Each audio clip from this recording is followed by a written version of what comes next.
Welcome! Today we're going to be finding our way around the InDesign interface. We're going to explore the application window. When you first launch InDesign, you'll see the Start Workspace, which gives you quick access to any recently opened documents.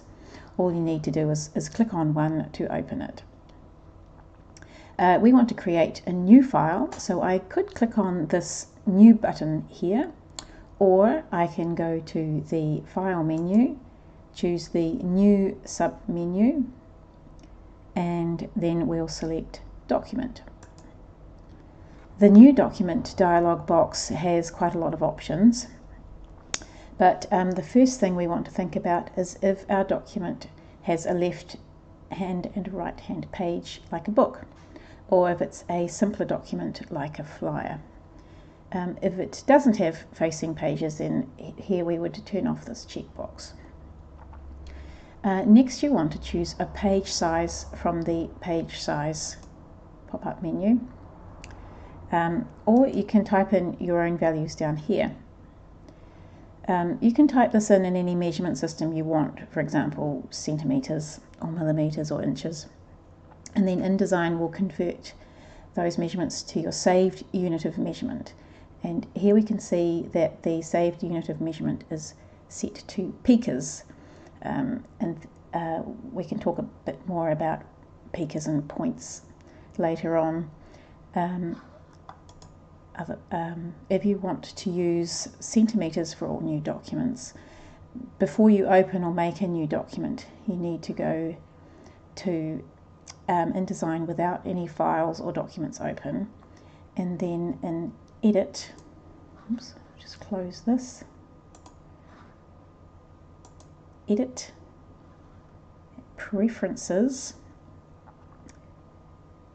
and then we want Units and Increments, and here we can select the unit of measurement we want, and here we can see there's the point pica size.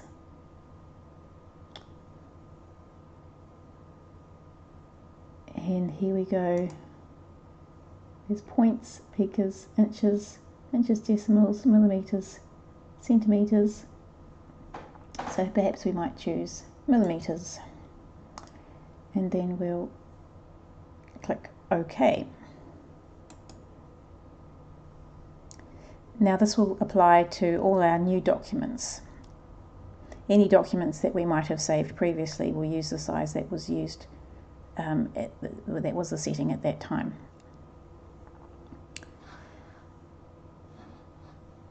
So let's go back and we will open our document.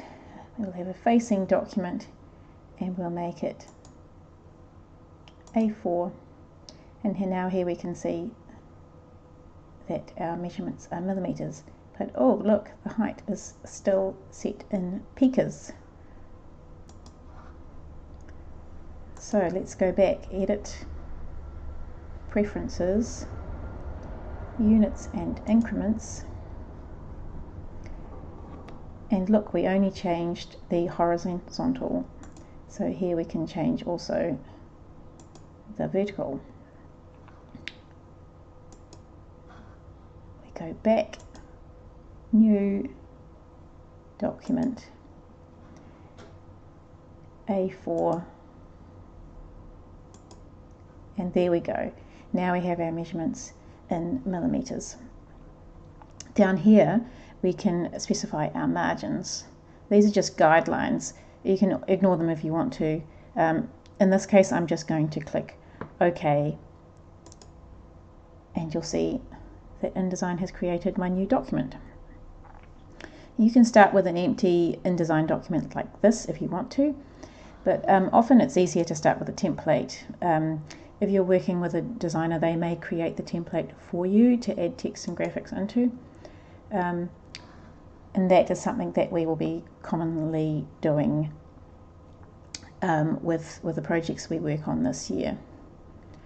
I have a template to work with in my exercise folder, so I'm going to head to the File menu, choose Open, and then I'm going to choose book 1, my file book 1, which is a template I'm going to use. Then we'll select open, and here it is. This is a bit of a cheesy free template that I downloaded from InDesign Secrets. It's currently filled with lorem ipsum, which is a placeholder text that allows designers to show the form of the content before the content itself has been produced. In the next few movies, we're going to fill this out. Well, we're going to replace the text, and we might add some graphics. There's lots of InDesign templates available on the web that you can try out, and yes, if you have a look at InDesignSecrets.com, you'll find that there's plenty of free ones that you can download, and I'm sure there are others that you can access as well.